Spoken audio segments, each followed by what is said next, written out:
Welcome to the Plan Your Federal Retirement live podcast. I'm your host, Micah and with me, as usual, the amazing Tammy Flanagan. How's it going, Tammy?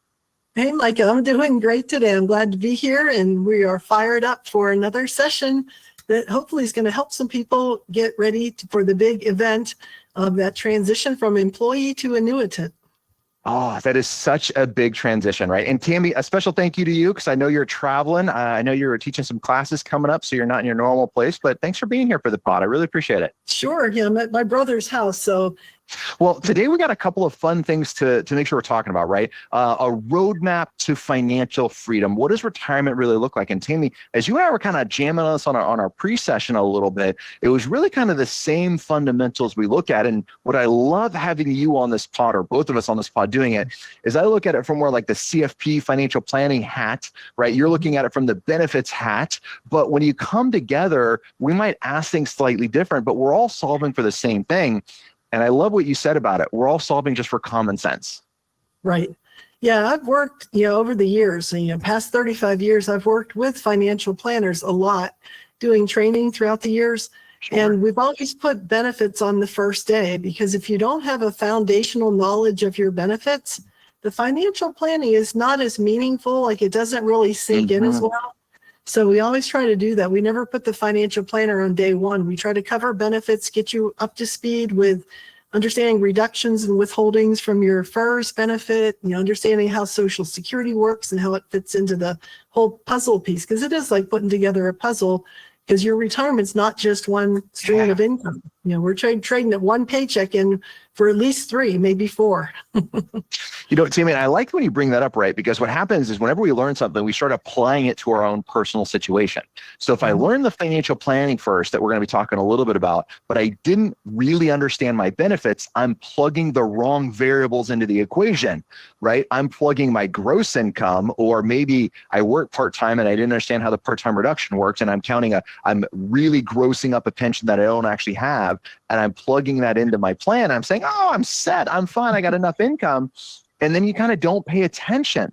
And the reason we say this is, Tammy, you know this, we run into this, right? Where someone says, I'm set, here's my retirement, all the details. And we're like, well, I got to be the bearer of bad news here, right? That's not exactly how this math works. And so we really want to make sure our listeners are well knowledge in this area. They have a lot of understanding to make sure that doesn't happen to you. Exactly. And I've seen the opposite, where somebody's looking at their thrift savings plan saying, how in the world am I going to retire on this? I'm like, well, you've got a pension too. What do you mean I have a pension? Like, there are people out there that don't understand that hers is made up of this defined benefit government pension plus the thrift savings plan plus Social Security, and all of that has to fit together. How many times have you taught a new employee class or mid-career class, and they don't think Social Security is even going to be there for them, so they're kind of discounting it, which in a way is better than counting on it too much, because that way you are saving enough to make you comfortable. And then when you get the bonus of finding, hey, Social Security is still here, then you're even better off. And then you can really decide when's the best time to take Social Security if you're not going to rely on it so heavily. I love it. Well, Tammy, all of those details that we're going to start diving into a little bit more in planning, it all starts with one conversation at the very beginning, though, and that's our cash flow conversation. Because what we're solving for at the end of the day is how much money can you spend comfortably for the rest of your life? And that is 100% cash flow. So that's why I know you like to start there as well. I always want to start here on cash flow. And so when I'm having the cash flow conversation with clients, right, it's really about dispelling a little bit of a myth. And that myth is, when I retire, I will spend less. And that's not really what I see. What do you see? Well, actually, I think there's truth to that. A lot of people have to spend less because they have less, right? Sure. Well, we don't want to be in that situation. We want to feel like, hey, this is retirement. We can do things that we want to do. We can, do all the things we were doing while we were working. And that is possible. I think a lot of people feel like you have to spend less in retirement. I'm on a fixed income. I got to watch my pennies.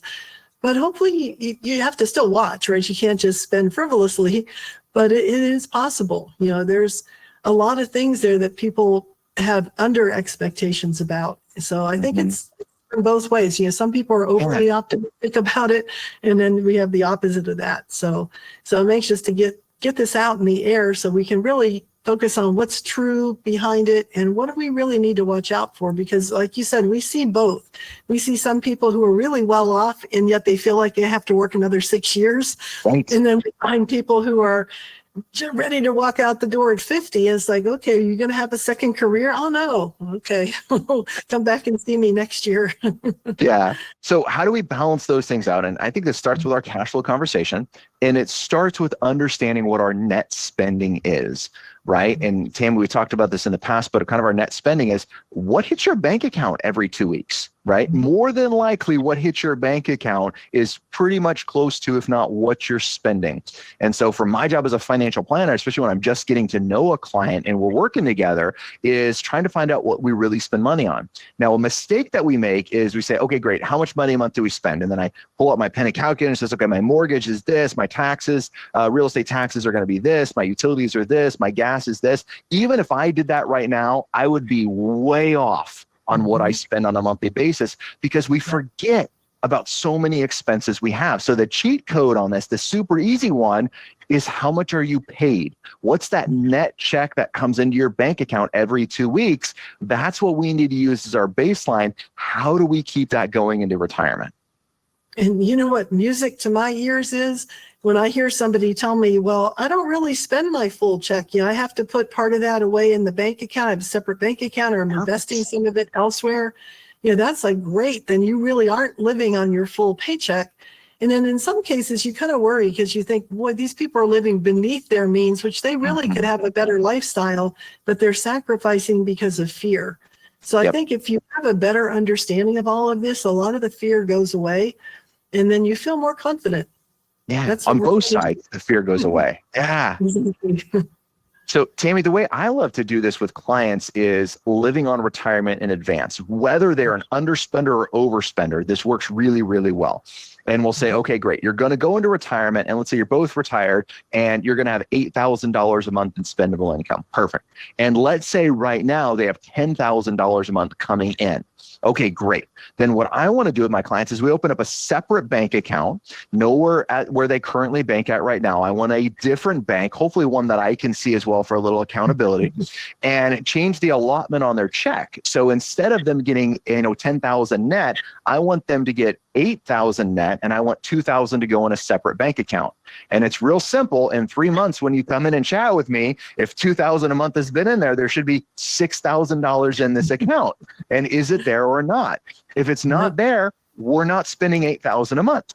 If it is there and your checking account is still grown, okay, you're spending less than 8,000 a month, but this gives us a real life test. Now you could be saying, Micah, I hear this a lot from clients. Micah, it doesn't matter. I'll do the same thing. I'll just keep track of it inside of my own checkbook. I can do this. And maybe you can, right? Maybe you are so disciplined that you can actually do this. No one else can. And so when we actually separate this money out, it comes real because we have this thing called our financial thermostat in our checking account. When we log on and my checking account is between X and Y, I feel comfortable. When it goes above Y, I feel really good. And I start spending that money and it goes below X and I'm like, who spent all of this money, right? And then we save it back up. So we got to have this little mental exercise of extracting that money to find out what you really spend. And then Tammy, from your point, especially if you're an underspender, this really gives you a scenario that says, hey, I can actually go on these trips. I can actually do these things and have enough money in retirement. Yeah. And sometimes you do find a client. I have plenty that we do the numbers, we get the net income in retirement, the net paycheck, and they're good to go. I mean, they don't have to do anything else. They're already living on their retirement income. But when you do get a client who comes in with these higher expectations, then there's a solution, isn't there? Like, we can fix that problem. You may not like the fix, but believe me, the end result is going to be something you can live with. It's unfortunately not good news to bear, right? We don't like to tell people what they need to hear, but if you hear it, at least it's like a starting point. You know where you need to go from there. And Tammy, as we say all the time, whether I'm dealing with a credible service issue with OPM, whether I'm dealing with a cash flow issue or whatever it is, it's so much easier to fix problems while I have that paycheck coming in versus when I don't have a paycheck coming in. So the sooner you look at this, the sooner we address this cash flow, it's going to make life easier. So I'm going to say that's our first homework assignment, right? Is number one, what do you really spend a month? And if you want to come see me, I'm going to say exactly how I'm going to do it. If you make $10,000 a month and you say you're only spending $8,000, I want $2,000 a month to go in a separate savings account, and let's see how that works in several months. Yep. And the other part of that is while you're on the payroll, it's easier to fix your benefit problems too. Yes. Don't come to me after retirement saying, why am I getting $1,000 less than my retirement estimate? I want to see that estimate while you're still working so we can evaluate it, where it's coming from, make sure it's accurate, because then the financial planning is going to be more accurate if we're dealing with real numbers. Yes, ma'am. Or, we're dealing with one right now. Someone came to us after retirement and they don't have health insurance because there was right. So they're like, what do I do? I said, don't break anything, right? We have a lot of things we have to fix. And sometimes that just happens. Absolutely. Yeah. There's always a solution to problems. We don't find unfixable problems. Mm-hmm. It's just sometimes the fixes, some are harder than others, Yeah. They don't all pass the easy test. Amen. All right. So step one is going to be cash flow, right? We got to know what that is. Tammy, I'm going to say step two in this roadmap to your financial freedom is building what I like to call that retirement income timeline. Where is your money going to come from every single month? And when does that change? Because in our federal pension, right, if I retired MRA in 30, my paycheck isn't the same for the next 10 years, is it? It kind of goes level, then it goes down, and then it slowly kind of goes up again. Is that fair? Yeah, if you retire before 62, you have to be aware of certain things. I always tell people, think back the last 6 years. If you're going to retire at age 56 and you're going to be 6 years with the same level FERS benefit, just think over the last 6 years, if you never got a pay increase, if you never got a promotion, what would that feel like today? And that's what it's going to be like there. So I always like to see that someone has a plan B, like, okay, well, I'm really looking at a part-time job, or I have plenty of savings so that I can spend down some of that savings now so that there's still going to be plenty left when I'm 62. Because if you can't do that, it makes it really hard. I mean, I think it's almost like a fairy tale in some cases to think, oh, I can just retire because I have 30 years of service and I'm 57. Maybe you can, maybe you can't. Yeah. I always start saying, today we're going to talk about when you can retire. And then tomorrow, when you have financial planning, you're going to talk about when you can afford to retire. It's going to be a different conversation. Yeah, those are both really important. So we got to understand when our pension is going to come in. When are we eligible for a pension? Are we eligible for the supplement or not? When does the supplement stop? When are we going to get Social Security? When are we going to be able to access our TSP or IRAs? But Tammy, all of those things have something in common, right?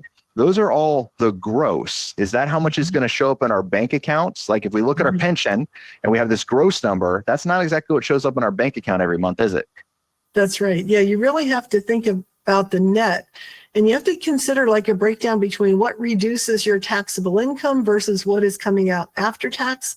Kind of just like when you're working, isn't it nice you can pay your health insurance with pre-tax dollars and have a flexible spending account? Those are all things that make living easier while you're working. Well, it's the same thing in retirement. There's going to be things that reduce your taxable income.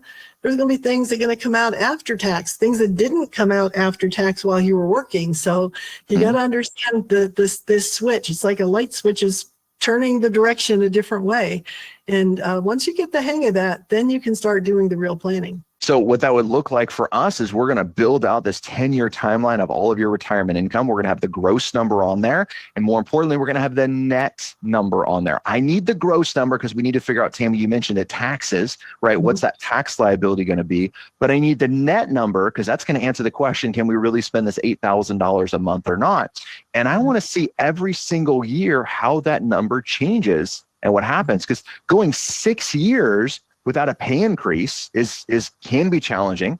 And then to make it even better, let's say you retired, you got the 6 years to 62, you chose to postpone your Social Security, which could be a great idea, but you're still going to lose that supplement. If that supplement was $1,000 or $1,500 a month, now I got a pay cut for another, 4 years, 5 years until I turn on my Social Security income. So how are we going to supplement that drop in income? That's where your TSP, that's where your IRAs, your outside savings comes in. But we need to know how much to supplement. Because Tammy, one of the mistakes that I see people make, unfortunately, is they think of their investments as just a bank account that they can go and take money out of whenever they would like. And that could be a little devastating for retirement. Yeah, it's a lot of freedom you have, because that's what we always say about the TSP. It's flexible, you have control of it, but sometimes we don't want all that control ourselves. We got to still have a plan. We have to have kind of a roadmap of where this is going and where we want to end up. And I think that's an important part, in my opinion, of trying to figure out to make sure we have enough money to really retire when we're planning on it. The other thing too, besides that, is these things that reduce your retirement, your first pension, you got to understand what those are, because those also reduce your taxable income. And there's really about 4 or 5 of them. Yep. So if you're looking at spousal survivor benefit, it is 10% of your income, but it reduces your taxable income by 10% too. Mm-hmm. If you work part-time, if you didn't always work full-time, if you had a lot of leave without pay, make sure that's been accounted for in your retirement estimate, because that can squeeze your first benefit to be a little smaller, and you may not realize where that came from. And then the other big one is if you have a former spouse with a court order, make sure you understand what the court order says. How much of that marital share of your retirement is going to be paid to the former spouse? And did they get survivor benefits? I had somebody who worked at OPM in the retirement section who realized kind of right when they were planning to leave that their former spouse was getting a bigger share than they thought. And they ended up working another 3 years just to make sure they had enough for themselves to live on comfortably. So, yeah, even those of us who know what we're doing, sometimes we surprise ourselves. And that's one of the homework assignments that I would give all of our listeners, Tammy, is you should always have someone else, right? That's not a spouse. I'm not ragging on anyone's spouses here. We need someone outside of the relationship to take a peek at what you're doing. And does it pass the straight face test? And by the way, I do the same thing. I do a mastermind with other financial advisors, and we all put all of our stuff out there, and it gets graded and critiqued by other really good financial advisors on what we're doing and not. It's a good experience to go through, because I have my own biases when I look at my own personal finances. And I need, even though I do this for a living, I helped hundreds of people with this, right? But I need someone else to help hold me accountable. You need that same thing. Let's make sure it passes their straight face test. And the court order, we see this all the time when clients come in with a court order, like, no, Micah, they don't get that much. Your calculation's wrong. I'm like, I don't think it is. I was like, I hope it is. But yeah. OPM unfortunately agrees with us and not the client, because we tend to read things the way we want to read them. Whether you're talking about taxes, whether you're talking about court orders, these can be very detrimental things to make mistakes on. Absolutely. Yeah, you really have to understand that and get that information beforehand. We do that ourselves. Like you say, with the financial planners you get together, we have a group of benefit specialists with, put together, we probably have 200 years of experience. Oh, wow. And I'll throw things on them, because, we were talking before about some of the rules that are kind of intricate and really specific to certain jobs or to certain agencies. So we'll bounce that off of our specialist and make sure that we're given the right information. So I understand when an employee is a little bit fuzzy about, is this really what I'm going to get, or am I looking at this correctly? Because even those of us who do this for a living, we still need some support. We still need to find out where the law says that. And are we interpreting the law correctly? Because sometimes you read the law and you don't really know what it's saying. At least how OPM is going to say what that law is saying. And that's really important to know, right? So that outside opinion coming in is really important. All right, Tammy, I know there's another thing, and I know our time's getting long. We want to respect all of our listeners, but I'd love to bring up one other thing. So when we're in retirement and we overspend, right? When that happens, not if it happens, what's the plan? What are things that you see? I'm happy to share kind of how we work with clients on this, but that's definitely when unforeseen expenses come up, that's definitely something we need to plan for. Exactly. And I've seen people do this, like they come to realization that, hey, there are going to be those big expenses. Even though I bought a new car when I retired, even though I put a new roof on the house, there's still things that are going to come up. It's just life. And so I've found people who really weren't financially ready to retire. They're really looking into that part-time job or going back and doing some consulting. And it's when you work for yourself and doing that sort of thing and you're controlling the hours, it's really not as unpleasant as when you were punching the clock 9 to 5. So sometimes that's the easiest and best solution and can keep you active as well. I like it. Yep. So bring in more income, right? Is a good one. Other things, sometimes when this comes up, I always like to ask my clients, well, how would you have solved this when you were still working? because they're retired and they have a paycheck coming in. It's just called a retirement check. And versus when they're working, they have a paycheck coming in, but they're still living on fixed income in both scenarios, right? If you're on a salaried position, and you're working, how do you get more money? How do you solve for those big expenses? What would you have done when you were working? It's the same solutions we need to look at when you're retired as well. So sometimes not overcomplicating it is really good. The mistake that people make, in my opinion, is say, oh, this is a one-time thing. I'm going to reach into that TSP and pull out 50 grand. I'm going to reach in and pull out 100 grand. And that's going to have a fear. Just this one time.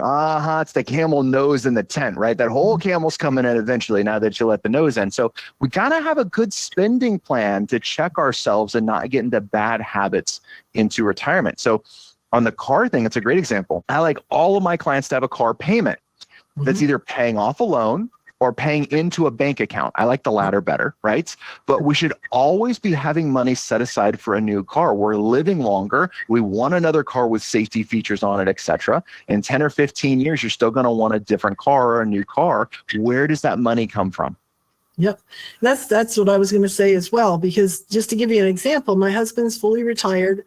But we started these habits when I shouldn't say we, he started these habits while he was still working. I'm the spender, of course, in the family, but he's the saver, which is really good because he always had that separate bank account. And every paycheck, a certain portion of his paycheck would go in that bank account. So we almost never, I think once we had a car loan, but we always had that savings ahead of time. Like I wanted a new car when the latest model came out, but no, we didn't have enough to get it yet. The other one's still working. And sometimes would stretch it out for another 3 years. Then we get the new car and would be happy for another 10 years. I mean, right now he's driving a 20-year-old truck, but it still looks like new. He takes care of it. So, sometimes being a little bit more tight, it is not such a bad thing when you get used to it. And if you need to pull in the purse strings, sometimes that's a good habit to start to get used to. I like it. It's a muscle, right? We have to exercise that. And we don't exercise it, it becomes harder and harder when we need to use it.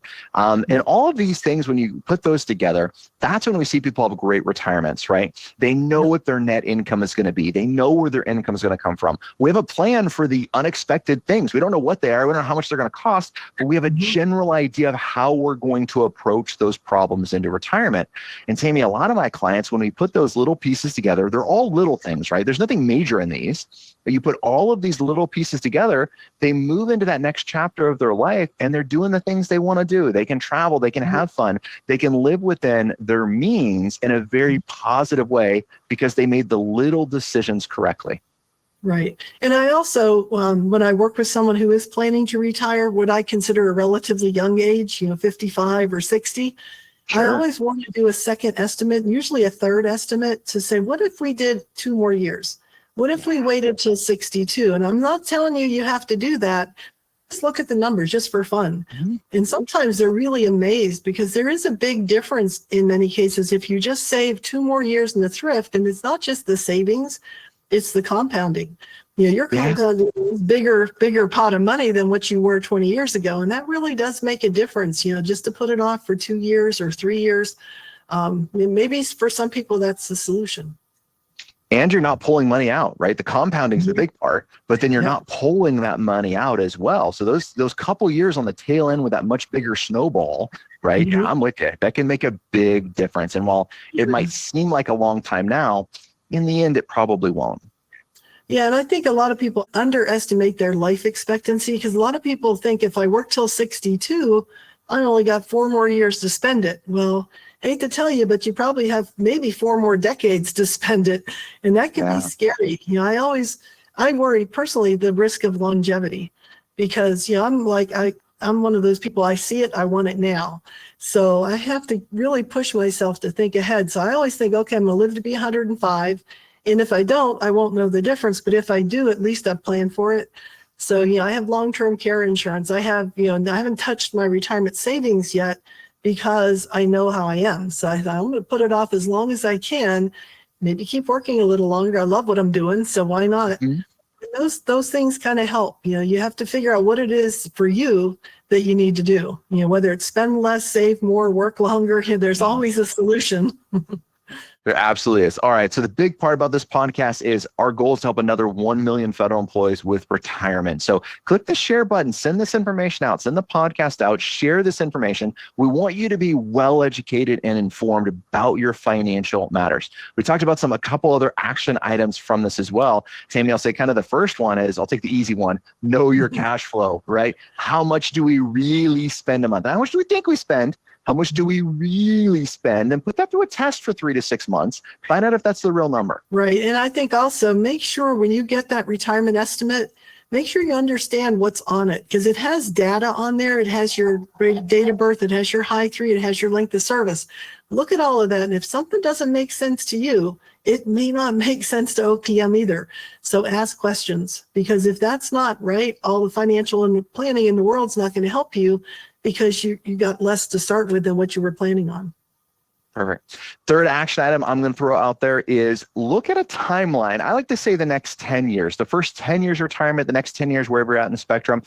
Don't go further than that, because we get a little lost in the weeds, in my opinion. But the 10 years, where's your income going to come from? What's your gross? So get that estimate that Tammy was talking about. But what's the real net? That may or may not be what it says on the estimate. And I'm not knocking HR for this. There's a lot of variables in there. So know what the gross is, know what your real net is, and how does that compare with how much you want to spend a month? Where's that money going to come from? And once you kind of have that outlined, you got a lot more confidence sailing into retirement.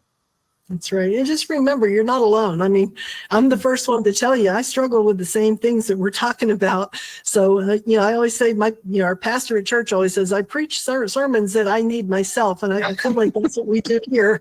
It's like we tell people things that, boy, this is stuff I wish I knew whenever I was younger, or whenever I was doing different things.